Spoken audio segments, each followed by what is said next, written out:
डूबी गईल ये हरि हरे रामा भइल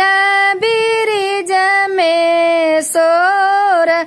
कन्हैया डूबी गईल ये हरि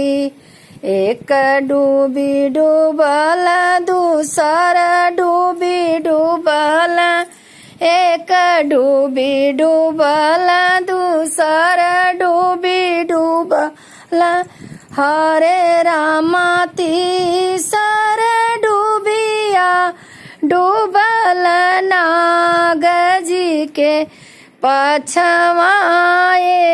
हरि नाग सूत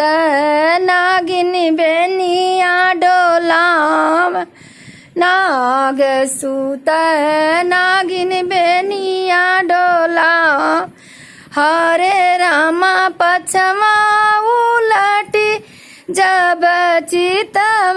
कन्हैया देख ठाड़ ये हरि हटी जाऊ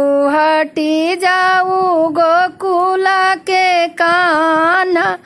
हटी जाऊ गोकुल के कान्हा हरे रामा नाग छोड़ी है फुफुकार समर होई जाबे हरि नाई हटब नाग कना गिनिया नाई हटब नाग कना गिनिया हरे रामा नाग पीठी होब असवार नाग लेब नाथी हरि हाथ जोड़ी बिनवले नाग क नागिनिया हाथ जोड़ी बिनवले नाग क नागिनिया हरे रामा राखहु मोर आही बात नाग जनी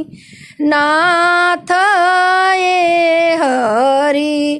हरे रामा राखहु मोर आही बात नाग जनी नाथ हुए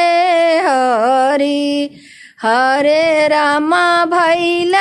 बिरिज में सोर कन्हैया डूबी गईल ये हरि।